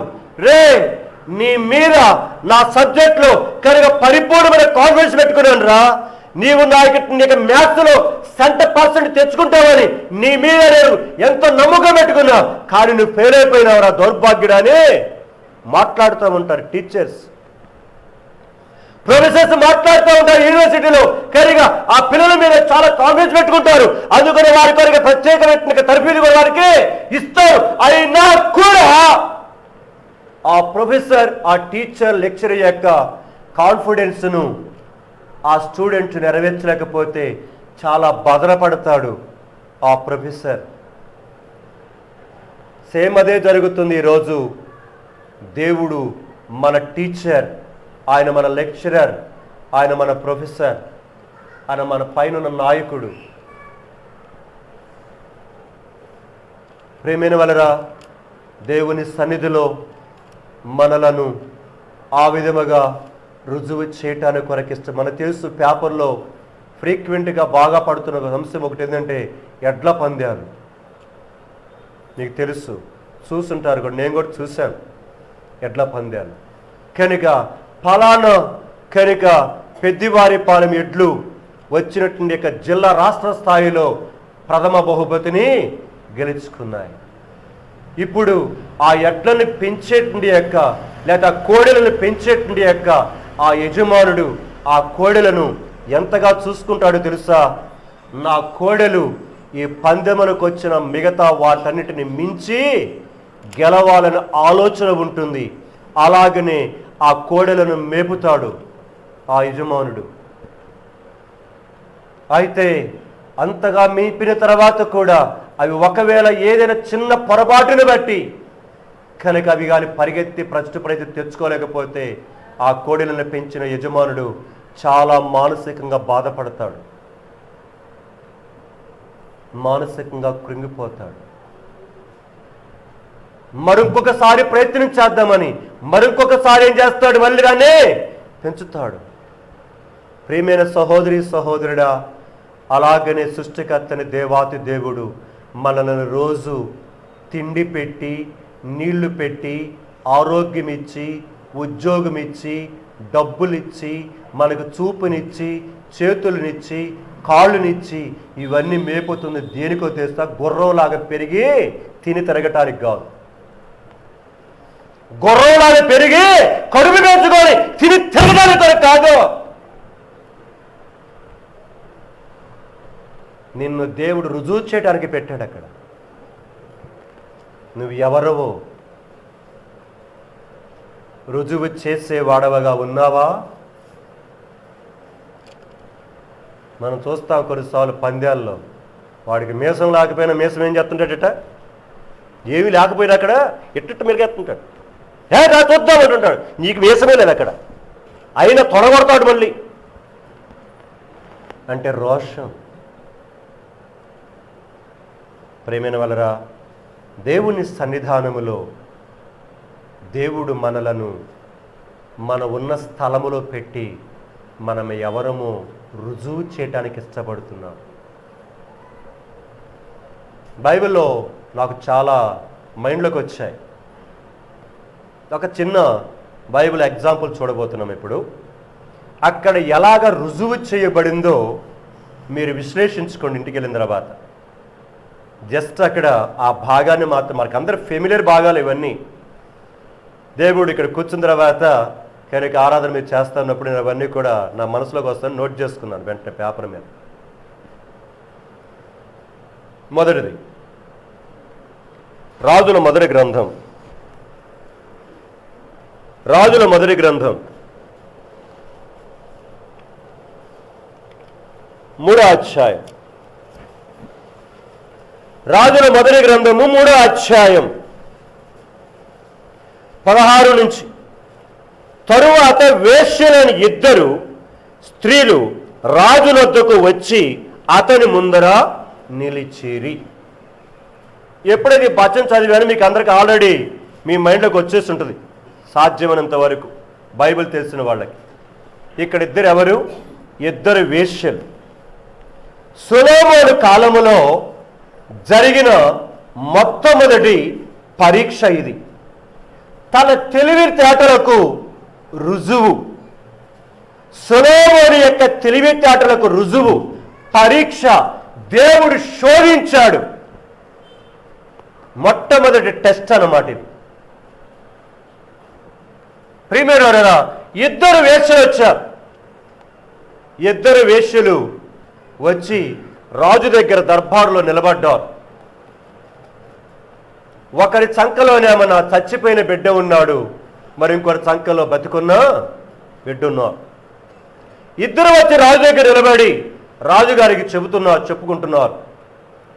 ఇప్పుడు మొదటి స్త్రీ చెప్పింది, రాజా మేమిద్దరము వేశ్యలం, మా ఇద్దరుకు కనుక గర్భం దాచాం, ఏదో పరిస్థితిని బట్టి దాచిన తర్వాత మేమిద్దరము కూడా పిల్లలను కన్నాం, 2 పిల్లలను కన్నాం. నేను నా బిడ్డకు పాలిస్తున్నాను, ఆమె బిడ్డగా పాలిస్తూ ఉంది. ఇలాగా 1-2 రోజులు జరిగిన తర్వాత నేను పాలిస్తూ నా బిడ్డకు కరిగా అలాగా పాలిస్తూ నా అవసరతను తీర్చుకోవడానికి కొంచెం బయటికి అలాగా వెళ్ళి వచ్చే లోపల కరిగా ఇక్కడ ఇంకొక బిడ్డ ఉంది. ఈ బిడ్డ నా బిడ్డ కాదు, ఈ బిడ్డ చచ్చిపోయిన బిడ్డ నా బిడ్డ కాదు అని రాజుగారి దగ్గర చెప్పింది మొదటి తల్లి. చచ్చిపోయిన బిడ్డను ఎత్తుకున్నట్టునే ఆమె వెంటనే ప్రక్కన ఉన్న వేషం అంటుంది మళ్ళీ, కాదు రాజా, ఆమె చెప్పిన మాట సగం వరకు వాస్తవమే, కానీ బతుకున్న బిడ్డే నా బిడ్డ, చచ్చిన బిడ్డ దాని బిడ్డే, కానీ నా బిడ్డ చచ్చిన బిడ్డ కాదు. అదే నిద్రపోతా లేకపోతే మీద పడిందేమో, కరిగా బిడ్డ చచ్చిపోయి ఉంటాడు, మళ్ళీ నా మీద మోపమవుతుంది అని చెప్పింది. ఇప్పుడు రాజుగారు ఇద్దరు యొక్క స్టోరీ విన్నాడు. ఇప్పుడు ఇద్దరు చెప్పిన దాంట్లో ఎవరు నిజమో ఏం కావాలి? ఇప్పుడు రుజువుపరచబడాలి. ఇప్పుడు ఆ పదం మీరు మర్చిపోవద్దు. దేవుడు అక్కడ ఆ చుట్టూ వారిని ఉంచినది ఆ 3వ అధ్యాయములో వారు ఎవరో వారిని రుజువు పరచటానికి కొరకే దేవుడు అక్కడ ఉంచాడు. ఇప్పుడు ఈ సమస్య కూడా రుజువు చేయటానికి కొరకే సొలొమోనుకు ఒక పెద్ద పరీక్ష అయిపోయింది. సొలొమోను తెలివితేటలుగా పరీక్ష ఇది. సొలొమోను తెలివితేటలు ఎలాంటివో రుజువు చేయబడాలి. ఇప్పుడు రెండిటిని కూడా విన్నాడు. వినిన తర్వాత అక్కడ ఉన్న భటులకు చెప్పాడు. సైనికుడు వెళ్ళి నువ్వు కత్తి తీసుకొని రా అన్నాడు. కూర్చున్న వాళ్ళందరికి కానీ వచ్చిన వాళ్ళకి కానీ ఏం అర్థం కాల. రాజుగారు ఏం చేయలేదు, తీర్పు తెచ్చలా. తీర్పు తెచ్చకుండా ఏమన్నాడు? కత్తి తీసుకురామన్నాడు. ఏంటి తీర్పు తెచ్చకుండా కత్తి తీసుకురామంటున్నాడు అనేది అందరూ ఆలోచిస్తూ ఉన్నారు. ఇలాగ రకరకాలుగా అనుకుంటున్నారు వాళ్ళందరికీ కూడా. ఎందుకంటే సహజం, మనుషులు అనుకుంటారు కదా, ఏంటిది ఇది కత్తి తీసుకురామన్నాడు రాజుగారు. అది ఎందుకు తీసుకురామన్నాడు రాజుగారు ఒక్కరికే తెలుసు, ఆ సైనికుడు కూడా తెలియదు. వెంటనే సైనికుడు కత్తి తీసుకొచ్చాడు. కత్తి తీసుకొని వచ్చి వెళ్ళరు అన్నాడు. ముందుకెళ్ళి అన్నాడు. వెళ్ళి ఆ మొదట ఆమె చెప్పినే ఆమె దగ్గర ఉన్న బతికున్న బిడ్డ ఒకడు ఉన్నాడు, ఆ బిడ్డని తీసుకుని ఆ బలమే పెట్టి కత్తి తీసుకుని వాడిని ఏం చేయి, బతికున్న బిడ్డను నరికే అన్నాడు. చచ్చిపోయినాడు కాబట్టి వాడు చచ్చిపోయినాడు కాబట్టి వాడు వదిలేసాయి. ఇప్పుడు బతికున్న బిడ్డను ఏం చేయమన్నాడు? నరికేరా అన్నాడు. నరికై అనే మాట ఎప్పుడైతే రాజుగారి నోటి నుంచి సైనికుడికి ఆజ్ఞాపించబడిందో ఆ బిడ్డ యొక్క అసలైన తల్లి హృదయము తరుక్కుపోయింది. పక్కన ఉంటుంది, కాదు ఆ బిడ్డ నాకు కాదు, దానికి కాకుండా వాడినేంచే నరికే అంటా ఉంది, ఈతలు అంటా ఉంది. నరకవద్దు అయ్యా, నరకవద్దు. రాత్రి నేను చెప్పాను చూసారా, పాషాశుర. అమ్మ నాన్న పోయారు, చచ్చిపోయారు. చివరికి వాళ్ళిద్దరేదో బతుకుదామనుకొని ఆ రైల్వే ట్రాక్టర్ పడి వెళుతూ ఉంటే కరిగా ఇద్దరు కూడా అనుకుంటున్నారు, 8 సంవత్సరాల కుమారుడు బాబు, 10 సంవత్సరాల పాప శుర, ఇద్దరు అనుకుంటూ ఒకరినొకరు చేయబట్టుకొని సంతోషంతో వెళ్తున్నారు. తమ్ముడు ఏడుస్తూ ఉంటే ముద్దు పెట్టుకొని, తమ్ముడు ఏడవకమ్మా, దేవుడు మనకు సహాయం చేస్తాడులే అని వాడిని మైపెరిపిస్తా ఉంది. అంతలోనే ఒకడు వచ్చాడు, పట్టుకున్నాడు, వాడిని ఆఫీసు తీసుకెళ్ళి కరికి ఇద్దరిని కూడా ఆ అనాథ శరణాలయానికి తీసుకెళ్ళడానికి కొరకే తీర్మానం చేస్తే ఇప్పుడు ఆ బిడ్డలు ఇద్దరు కూడా ఒకరు పెనుగులాడుతూ చొక్కా పట్టుకొని గౌను పట్టుకొని ఆ తమ్ముడు ఏడుస్తుంటే ఆ అక్క వాడిని కాళ్ళు పట్టుకొని, అయ్యా అయ్యా మా తమ్ముడు వదిలవద్దు, అయ్యా నా అక్కని వదిలవద్దు, ఇద్దరు కౌసులాడుకుంటుంటే ఏడుస్తూ ఉంటే ప్రలాపిస్తూ ఉంటే ఏ మాత్రం కనికరించకుండా ఆ అధికారులు ఇద్దరిని ఏం చేశారు? వేరు చేసేసారు. ఇదిగో ఇప్పుడు అదే సిచ్యువేషన్. ఇక్కడ బతుకున్న బిడ్డ మీద కత్తి పడబోతుంది. వెంటనే ఆగిట్ని యొక్క బ్రతుకున్న బిడ్డ యొక్క తల్లి ఆ బిడ్డ చనిపోవటం ఇష్టం లేక ఒకటే చెప్పింది. ఆ పక్కదేమన్నా నాకు కాకూడదు దానికి కాకూడదు అంటూ ఉంటే ఈ నిజమైన తల్లి ఉంది, అయ్యా ఆ బిడ్డ 2 ముక్కలు కావద్దు, నా దగ్గర లేకపోయినా పర్వాలేదు, దానికి ఆ బిడ్డను ఇచ్చేసి దానికి ఇచ్చేసి. అది తెగింపంటే. అప్పుడు రాజు నరికేవాడిని ఆపమన్నాడు. ప్రేమైన వారా, రాజు యొక్క జ్ఞానము రుజువు చేయబడింది, అసలైన తల్లి ఎవరో రుజువు చేయబడింది. ఈ మధ్యాహ్నం నీవు నేను కూడా బ్రతికున్న తల్లి లాంటి యొక్క జీవితం ఉందా? అవసరమైతే తన కన్న బిడ్డను పోగొట్టుకోవటానికైనా ఇంకొకరి చేతిలో ఉంటే చాలు. ఈ బిడ్డ నరకబడి ముక్కలు వేయడానికంటే ఇంకొకరి చేతిలో ఉండి క్షేమకరంగా ఉంటే నాకంతే చాలని ఏడ్చి రాజుగారి కాళ్ళు పట్టుకుంది. కానీ బతుకున్నట్ని యొక్క బిడ్డను నరికేమని చెబుతున్న అదైతే ఏ మాత్రమే కానీ కనికరము. ఈరోజు రక్షించబడిన విశ్వాసి, నీవెలాగ బ్రతుకుతున్నావు? నేను ఎలాగ బ్రతుకుతున్నాను? రుజువు చేయబడవలసిన పరిస్థితులు వచ్చినప్పుడు చంపేసేవాడిని అనే కసాయి తల్లిలాగా తండ్రిలాగా ప్రవర్తిస్తున్న మూర్ఖురాలుగా ఉంటున్నామా? లేకపోతే రుజువు చేసుకోవటానికి కొరకై దేనికైనా తెగించే ధైర్యము నీ జీవితంలో ఉండగలుగుతుందా? ఈ మధ్యాహ్నం మన పరిశీలన చేసుకుందాం. ప్రభువా, నా చుట్టూ అన్ని రకరకాల పరిస్థితులు పెట్టి తిట్టేవారిని, కొట్టేవారిని, దూషించేవారిని, అవమానపరిచేవారిని, రకరకాల పరిస్థితులు కలిగిన నా జీవితంలో లోక సంబంధమైన ఆకర్షణలన్నీ కూడా పెట్టి మీరు నన్ను రుజువు చేయటానికి కొరకై ఇష్టపడుతూ ఉంటే నేనేం చేస్తున్నాను? వాటితో మిళితమైపోతున్నానా? నాకెందుకులే అని కళ్ళు మూసుకొని తప్పించుకోవడానికి ప్రయత్నం చేస్తున్నానా?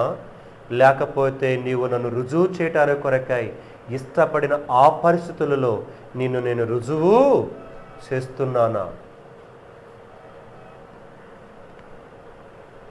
ప్రేమైన వాళ్ళరా, దేవుని సన్నిధిలో మనల్ని మనముగా వ్యక్తిగతంగా పరిశీలన చేసుకొని పరీక్షించుకుందాం.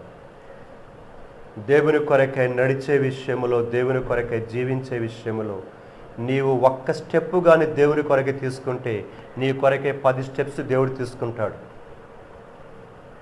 నువ్వు ఒక్క స్టెప్ తీసుకుంటే చాలు, నీ కొరకై దేవుడు నిన్ను ప్రొటెక్ట్ చేయడానికి కొరకై 10 స్టెప్పులు తీసుకుంటాడు. ఒకటి కాదు. అది దేవుని యొక్క ప్లాన్ నీ విషయంలో, నా విషయంలో. అంతేకాని ఓరకని తిని తాగి కడుపులు పెంచుకోవటానికి కొరకు రక్షించలేదు సుమా. ఓరకని కడుపు పెంచుకోవడానికి కొరకు రక్షించలేదు. దాని కొరకు నీకు వివాహం చేయలేదు, దాని కొరకు నీకు పిల్లలు ఇవ్వలేదు, దాని కొరకు నీకు చదువులు ఇవ్వలేదు, దాని కొరకు నీకు ఉద్యోగాలు ఇవ్వలేదు, దాని కొరకు నీకు పని ఇవ్వలేదు. సౌఖ్యముగా సేఫ్గా ఉందలే, నా జీవితంలో ఏమీ కాటం లేదులే అనుకోవటానికి కొరకు నేను ఇవ్వలేదు. నువ్వు ఎవరవో నేను నీ పక్షంగా రుజువు చేసుకోవాలనుకుంటున్నాను. ఈ మధ్యాహ్నం దేవుని సన్నిధానములో మనకొచ్చే ఏ పరిస్థితిని బట్టైనా ఆయన వైపు చూద్దాం. ఆయన వైపు చూద్దాం. మన ఆలటి పేర్లు జ్ఞాపకం చేస్తారు 3 వచనాలు, 143 కీర్తన, అలాగే 25వ కీర్తనలో నుంచి మన జీవితములను ఆయన తట్టుకు తిప్పుకుందాం. ప్రభు, ఇది నేను ఛేదించలేని సమస్య, నా వల్ల కాదు. ఒకవేళ ఛేదించగలిగిందైనప్పటికీ కూడా ప్రభు, నీ వైపే నేను ఎదురు చూస్తుంటున్నాను. ఆ బ్రతుకున్న తల్లి యొక్క త్యాగం చూడండి. ఎప్పుడైతే ఆ త్యాగం చేసిందో తన బిడ్డ తనకేమైనాడు? దక్కాడు. నువ్వును నేను చేయగలిగితే నీ స్థితి నీకు దక్కుతుంది. నువ్వు ఎవరవో రుజువు చేయబడతావు. నీ శత్రువు నోరు మూయబడుతుంది. నిన్ను గేలి చేసిన వారు, నిన్ను అవమానపరిచిన వారు, నిన్ను నిందించిన వారు, నిన్ను దూషించిన వారు నీ పాదాల మీదకి వచ్చి సాగిలపడతారు.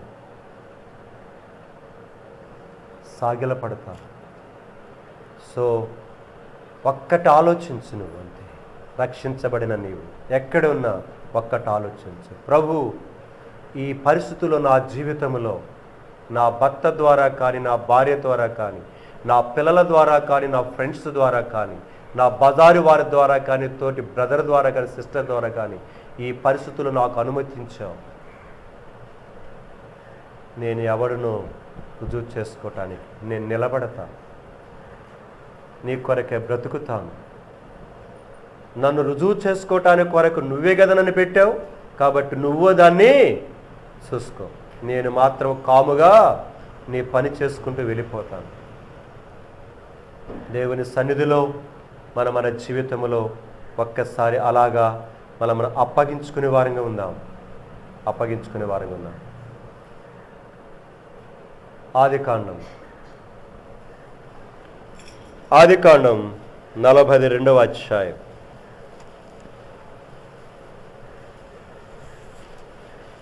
రుజువు పరుచుట అనేటి యొక్క ఆ పదమును మనము కొన్ని ధ్యానం చేసుకుంటున్నాం. 42వ అధ్యాయం. ఇక్కడ సందర్భం మీకు జ్ఞాపకం చేస్తుంటున్నాను. మరి యాకోబు కుమారుల యొక్క ప్రాంతంలో, కనాను స్థలములో వాళ్ళకి తిండి దొరకట్లేదు, కరువు వచ్చేసింది. ఆ సమయంలో వారికి కబురు వచ్చింది. ఏమనంటే ఐగుప్తులో ఆహారం ఉందని కబురు వచ్చింది. తెలిసేసరికి ఐగుప్తులో ఆహారం ఉందనుకొని ఈ యాకోబు తెలుసుకొని తన బిడ్డలను ఏం చేశాడు? మన యవనస్తుల కొడుకులో చూసుకుంటున్న పాషా షురాల పరిస్థితి కూడా అదే.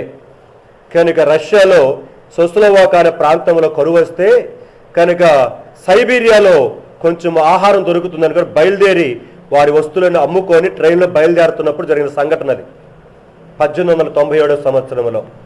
మీకు జ్ఞాపకం చేసుకో, ఇక్కడ కూడా అలాగనే కరువు వస్తే ఇప్పుడు యాకోబు ఏం చేశాడంటే, అయ్యలారా కనుక మీరు వెళ్ళండి, అక్కడ ఐగుప్తులో ఆహారం ఉందంట అని ఇప్పుడు పిల్లల్ని ఏం చేశాడు? పంపించాడు. వాళ్ళు ఎవరు? యోసేపు యొక్క అన్నలు. యోసేపు తమ్ముడు తప్ప మిగతా వాళ్ళంతా 10 మంది వచ్చారు. యోసేపు తమ్ముడు ఎవరు? బెన్యామీన్ మాత్రం యాకోబు దగ్గరే ఉన్నాడు. మిగతా 10 మంది వచ్చేసారు. ఇప్పుడు వచ్చి యాకోబు క్షమించండి, యోసేపు ఐగుప్తు దేశమంతటి మీద ప్రధాని అనే సంగతి వీళ్ళకి తెలియదు. ఫరో రాజు తర్వాత రాజంతటి వాడు కనుక వీళ్ళ తమ్ముడైన యోసేపు అని వీళ్ళకి తెలియదు. అయితే వాళ్ళందరూ 10 మంది వచ్చారు. వచ్చేసరికి వాళ్ళ సింహాసనం మీద కూర్చున్న యోసేపు చూసి గుర్తుపట్టాడు, అన్నలు వచ్చారని. కానీ వాళ్ళు మాత్రం యోసేపును గుర్తుపట్టల. వాళ్ళు 10 మంది వచ్చి అట్లా సాగిల పడతా ఉంటే యోసేపుకు 37 అధ్యాయాల కల గుర్తొచ్చి ఉంటుంది కదా. అన్నలు అందరూ కూడా ఏం చేశారండి? కల్లో సాగిల పడి నమస్కారం చేశారు. అక్షరాల దేవుడు చెప్పిన ఏ మాట అయినను, చదువుతారా మాట? గత రాత్రి చూసాం. ఎక్కడ? లూకాసు వార్త 1:37. లూకాసు వార్త 1:37. మరియా దగ్గరకు వచ్చిన గాబ్రియలు చివరి మాట మాట్లాడుతున్నాడు. దేవుడు చెప్పిన ఏ మాట అయినను నిరర్ధకము కానేరదని ఆమెతో చెప్పిన గాబ్రియల్ దూత మరియతో మాట్లాడుతున్నాడు. చివరి మాట, దేవుడు చెప్పిన ఏ మాటే కాని నిరర్ధకము కాదు. ప్రేమైన సహోదరి సహోదరుడా, దేవుని సన్నిధానములో అక్షరాల ఆ కళ ఎలాగ నెరవేర్చబడతా ఉందో, తన అన్నలందరూ వచ్చి సాగిల పడతా ఉంటే తన కళ్ళల్లో నీళ్లు తిరిగాయి. దేవుడు ఎంత నమ్మకస్తుడు! ఓర్చుకొని 13 సంవత్సరాలు కంటే పైనే, దగ్గరగా 15-16 సంవత్సరాలు ప్రేమైన వలరా కనిపెట్టుకున్నాడు దేవుని దగ్గర. ఇప్పుడు అది నెరవేర్చబడుతుంది. ఇప్పుడు అక్కడ సంభాషణలో కొన్ని మాటలు రాయబడ్డాయి, అవి నేను తీసుకొస్తున్నాను. ఇప్పుడు సందర్భం మీకు చెప్పా. ఇప్పుడు అక్కడ సంభాషణలో ఒక మాట, 2 మాటలు జ్ఞాపకం చేస్తుంటున్నాను. 42:15 నుంచి నేను చదువుతున్నాను, లేదా 14 నుంచి. అయితే యోసేపు, మీరు వేగులవారని నేను మీతో చెప్పిన మాట నిజమే. 15 చదువుతున్నాను. దీని వలన మీ నిజము తెలియబడును. ఫరో జీవముతోడు మీ తమ్ముడు ఇక్కడికి వచ్చితేనే గాని మీరిక్కడి నుండి వెళ్ళకూడదు. మీ తమ్ముడు తీసుకొని వచ్చుటకు మీలో ఒకరి పంపుడి, అయితే మీరు బంధింపబడి ఉందరు. అట్లు మీలో సత్యమున్నదో లేదో మీ మాటలు శోధింపబడును.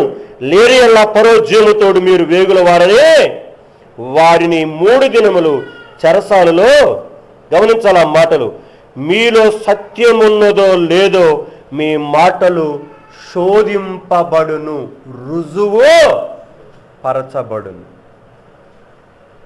మీ మాటలు రుజువు పరచబడాలి. ఇప్పుడు మీ మాటల్లో సత్యముందో లేదో. యోసేపు మాట్లాడుతున్నాడు తన అన్నలతో. ప్రేమైన వారరా, దేవుడు ఎంత అద్భుతమైన వాడు.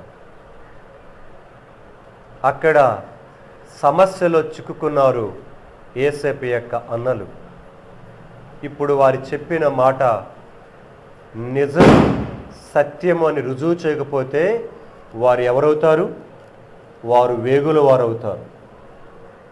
తద్వారా వారిని చెరసాలలో బంధించబడవలసి వస్తుంది, జీవిత ఖైదీలు చేయబడవలసి వస్తుంది.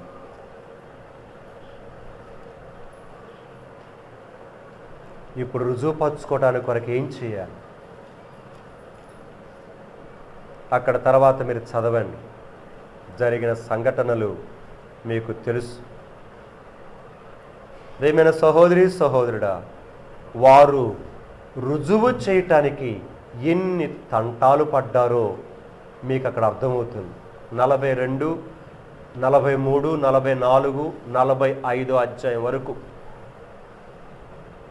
ఇప్పుడు మనం చదువుకుని ఇక్కడ నుంచి 45 అధ్యాయము దాదాపుగా 5వ వచనం వరకు వారు రుజువు చేసుకోవటానికి కొరకు పడిన తంటాలు మీకు అక్కడ అర్థమవుతూ ఉంటాయి.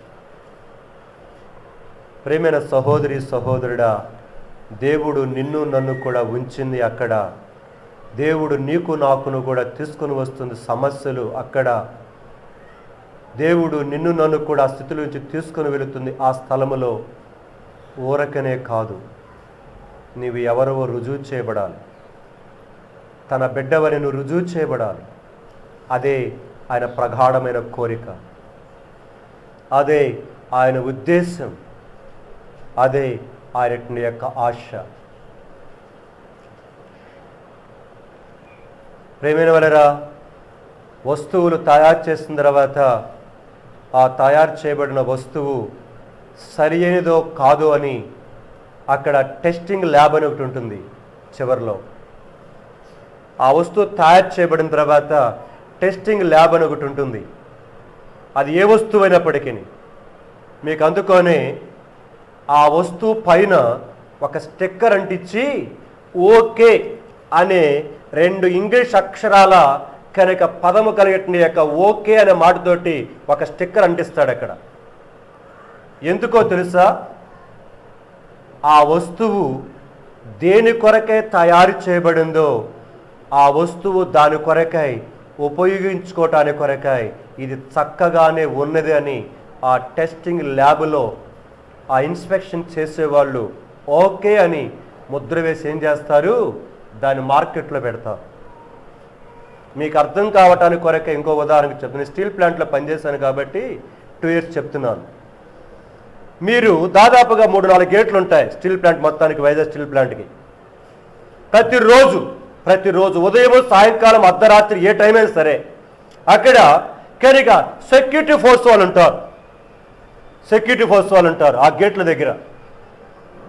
ఆ గేట్ల వాళ్ళు ఏం చేస్తారంటే నువ్వు బయటికి లోపలికి వెళ్ళేటప్పుడు అంత టెస్ట్ చేయరు, కానీ లోపల నుంచి బయటకు వచ్చేటప్పుడు అంటే ఆ స్టీల్ ప్లాంట్ నుంచి బయటికి వచ్చి నువ్వు ఆ గేట్ ద్వారా బయటికి వెళ్ళేటప్పుడు నీ మీద నిఘా ఉంటుంది.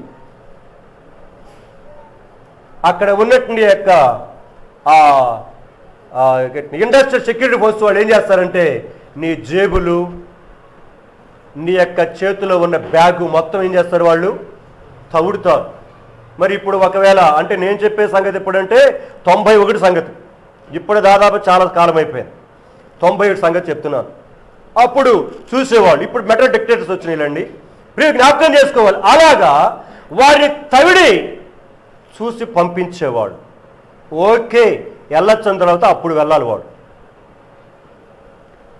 అప్పుడు వెళ్ళాలి. విమానాశ్రయాల్లో కూడా అంతే జరిగేది. మొన్ననే విమానాశ్రయం జరిగిన ఒక సంఘటన, ఆల్రెడీ అయిపోయింది, చెకింగ్ అయిపోయింది. వాడు సూట్ కేసు తీసుకొని కూడా బయటికి వెళ్ళాడు. బయటికి వెళ్తూ అక్కడ ఆ లైన్ నుంచి అట్లా వెళ్తున్నాడు. ఎట్లా వెళ్తుంటే వీళ్ళకి ఎందుకో అనుమానం వచ్చింది. అనుమానం వచ్చి మళ్ళీ వాళ్ళు వెనకని ఏం చేశారు? తెలుసుకొచ్చారు. మళ్ళీ వెనక్కి తెలుసుకొచ్చారు. వాడు ఇసుక్కుంటున్నాడు. ఇందా టెస్ట్ చేశారు, ఇక మళ్ళీ అని అన్నాడు. ఎందుకో మాకు అనుమానం వచ్చింది నీ మీద, వెనక్కి రమ్మన్నారు. సూట్ కేసుకుని వెనకనికి వచ్చాడు. జస్ట్ ఒక వారం 10 రోజుల కింద పడిన పేపర్లో పడిన న్యూస్ చెప్తున్నాను నేను. మళ్ళీ టెస్ట్ చేశారు సూట్ కేసుని, ఓపెన్ చేయమన్నారు. ఓపెన్ చేశారు. ఓపెన్ చేసిన తర్వాత దాదాపు 1.5 కిలో బంగారం ఉంది దాంట్లో. 1.5 కిలో బంగారం. ఇందాక మరి బయటపడలేదుగా, మరి ఇప్పుడు బయటపడింది. వాడు ఎంత రద్దంతం చేశాడంటే ఆ సూట్ కేసు ఇస్తుంటే మౌలి చేయలా. ప్రేమైన వనరా, మెటల్ డిక్టేటర్స్ కూడా కొన్నిసార్లు కప్పిపుచ్చి దాచుకొని వెళ్ళిపోతారు. ప్రేమైన సహోదరి సహోదరుడా, దేవుడు నిన్ను రుజువు చేసుకోవాలనుకుంటున్నాడు. నీ జీవితంలో నిలబడటానికి సిద్ధమా? నీ ఉద్యోగం విషయములో, నీ చదువు విషయములో, నీ వైవాహిక జీవిత విషయములో, దేవుడు నీకు ఇచ్చిన ప్రతి దాని విషయములో, దేవుడు నీ చుట్టూ ఉండనిచ్చిన ప్రతి దాని విషయములో దేవుని బిడ్డవని నువ్వు రుజువు చేయబడటానికి కొరకే నువ్వు సిద్ధముగా ఉన్నావా? లేకపోతే నీ చుట్టూ ఉన్న పరిస్థితులతో వారితో రాజీ పడిపోతున్నావా? ఇక్కడ ఇజ్రాయేలు ప్రజలకు వలె, న్యాయాధిపతుల గ్రంథం 3వ అధ్యాయం 7వ వచనకు వలె. ప్రభు చిత్తమే దీన్ని కొనసాగిస్తాను తర్వాత, కనుక టైం అయిపోయింది, ముగిస్తున్నాను. సో దేవుడు నిన్ను నన్ను ఎంత గొప్పవాళ్ళమో, నేను ముగింపు ఈ మాట చెప్తున్నాను, మనం ఎంత శ్రేష్టమైన వారమో, ఎంత ఆయన ముద్దులా బిడ్డలము. నిన్ననే న్యూస్ పడి ఉంటుంది, టీవీలో మీరు చూస్తుంటారు, ఈరోజు కూడా పేపర్లో పడింది. ఇది చేసింది నా కూతురు కోసమే అన్నాడు ఆయన. పట్టబడిన తండ్రి. మీకు స్టోరీ గుర్తొచ్చేసి ఉండాలి, పేపర్ చదివిన వాళ్ళు, టీవీ చూస్తున్న వాళ్ళు. నేను పేర్లేని చెప్పట్లేదు. ₹1 కోటి డీల్ కుదుర్చుకున్నాడు. తన కూతుర్ని పెళ్లి చేసుకున్న అబ్బాయిని చంపటానికి. ఈరోజు పేపర్లో రాశాడు, ప్రేమైన వలరా తన ముద్దుల కుమార్తె కోసం చేశాడని చెప్తున్నాడు అక్కడ. తన ముద్దుల కుమార్తె కోసమే అలాంటి పని ఆయన చేస్తే, ఆయన కంటే ముద్దుల కుమారుడువు నీవు, ముద్దుల కుమార్తెవు నీవు. ఆ తండ్రి చేసినట్టుగా చేయటానికి కొరకు ఆయన ఇష్టపట్టల్లా, కానీ ఆయన నీ ముద్దుల బిడ్డవని రుజువు చేసుకోవటానికి కొరకాయ నీ విషయంలో ఆయన దృష్టి పెట్టాడు, కేంద్రీకరించాడు. నా బిడ్డ, నా ముద్దుల కుమారుడా, నా ముద్దుల కుమార్తె, నేనెవరినో రుజువు చేయయ్యా అని ప్రతి దినం మనలను కౌగిలించుకుంటూ, మనల్ని ముద్దాడుతూ, మనల్ని కౌగిలించుకుంటూ, మనల్ని హత్తుకుంటూ, మన ఎడల తన ప్రేమను వ్యక్తపరుస్తూ ఈ రోజు వడికి ఈ స్థితిలో మనలను ఉంచాడు.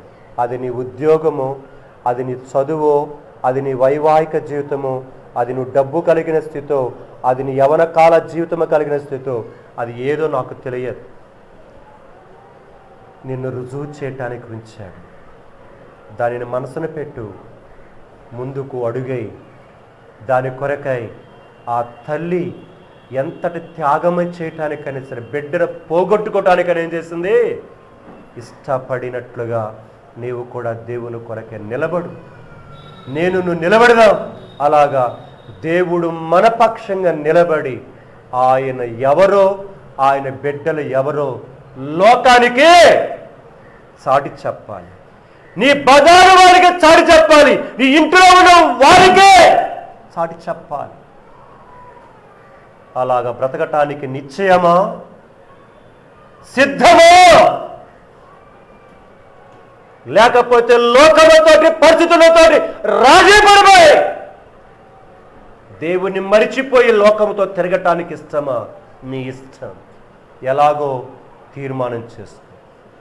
అలాగా మన పరిశీలన చేసుకుంటూ ఆయన శరీరమునకు, రక్తమునకు కనుక మాదిరి కూడా నేను చెప్పట్లేదు, ఆయన శరీరం రక్తంలో పాలు పొందుతున్న మనం పరీక్షించుకొని దానిలో పాలు పొందుతాం. రెండు మోకాల మీదకి వద్దాం. ఒక్క నిమిషం. నీ ఉన్న స్థితి నాకు తెలియదు, నీకు తెలుసు. దేవుడు నీకు ఏ స్థితి ఇచ్చాడో కూడా దేవుడు తెలుసు. దేవుడు నీ చుట్టూ ఎలాంటి వాతావరణం తీసుకొని వచ్చాడో నీకు తెలుసు.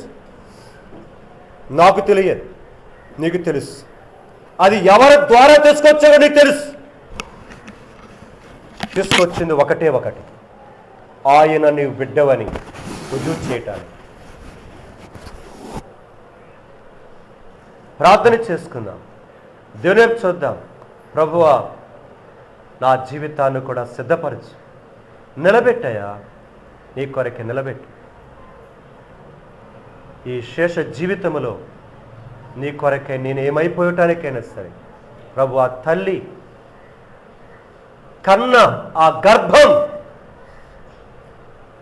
తన యొక్క రొమ్మున ఆడుకొని పాలు తాగిన ఆ బిడ్డ నరకబట్టానికి ఇష్టపడలేదు, కానీ ఆ తల్లి దగ్గర ఉండటానికైనా సరే ఇష్టపడింది.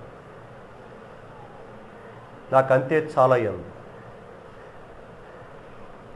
ఉందా?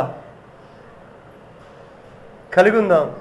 కొంచెమన్నా దాంట్లో కొంచెమన్నా ఆ మనసు కలిగి ఉండటానికి కూడా ప్రయత్నం చేద్దాం. అలాగా యోగ్యంగా పాలు పొందుదామండి దేవుని మందిరంలో. అది ఇడ్లీ సాంబారు కాదని చెప్పేవాడిని, చాలాసార్లు చెప్పాను మీకు. హాయిగా కనుక వచ్చేసి కాళ్ళు దాచుకొని నిద్రపోతా, వారానికి ఒకసారి వచ్చేసి మన ఇష్టం సార్ తిరిగేసి పాలు పొందటానికి అది ఇడ్లీ సాంబార్లు కాదు. మీ ఇంటి దగ్గర వండుకొని ఇడ్లీ సాంబార్ తినండి. ఆయన శరీరం, ఆయన రక్తం, అది నువ్వు ఎలా పాలు పొందుతావో నీ ఇష్టం.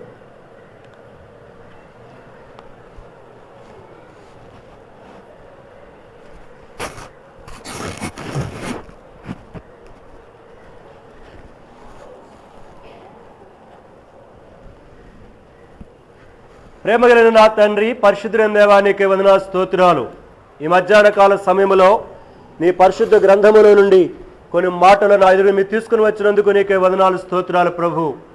యేసయ్య న్యాయాధిపతుల గ్రంథం 3వ అధ్యాయంలో నుండి మీరు గత 3-4 వారాలు మీరు మాట్లాడుతూ ఉన్నారు. నీకే స్తుతులు స్తోత్రాలు. నా మట్టుకు నన్ను కూడా బలపరుస్తున్నారు, సంధిస్తున్నారు.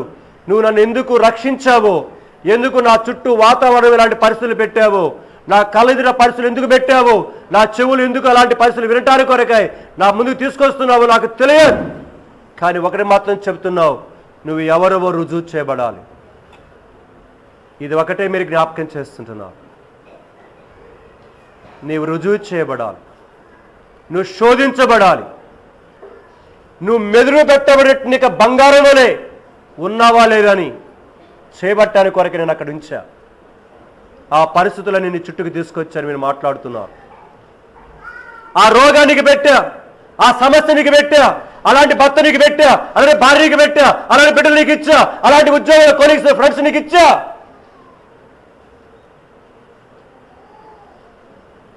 చూడు, ప్రభువైన యేసయ్య నీకే స్తుతులు స్తోత్రాలు.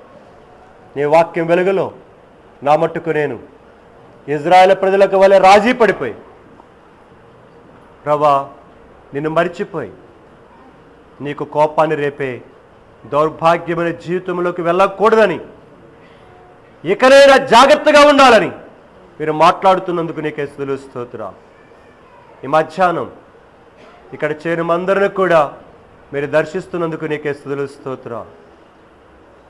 దయగల ప్రభువా, నీ ప్రేమను బట్టి వాక్యానుసారముగా, ఆత్మానుసారముగా మేము నీ కొరకే సిద్ధపడి మిమ్మల్ని రుజువుపరిచే కుమారులముగా, కుమార్తెలముగా మేమున్న స్థలములలో, మేమున్న పరిస్థితులలో నిలబడటానికి కొరకే సంసిద్ధపరచు ప్రభు.